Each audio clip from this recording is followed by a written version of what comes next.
Expectancy damages awarded for a breach of contract are intended to restore the non-breaching party to the position it expected to be in had the contract been performed. If the non-breaching party doesn't end up any worse off, is it still entitled to a damage award? That's the question in Louise Caroline Nursing Home versus Dix Construction. Louise Caroline Nursing Home contracted with Dix Construction to build a nursing home. When Dix failed to complete construction, Louise sued Dix in Massachusetts Superior Court for breach of contract. The court referred the case to an auditor for a hearing.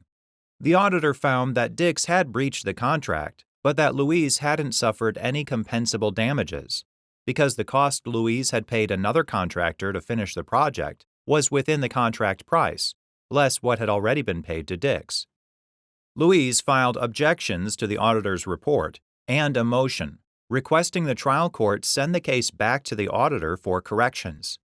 The trial court denied Louise's motion and entered judgment on the report. Louise appealed to the Massachusetts Supreme Judicial Court, arguing that it was entitled to damages based on the difference between the value of the building as Dix had left it and the building's value if Dix had fully performed.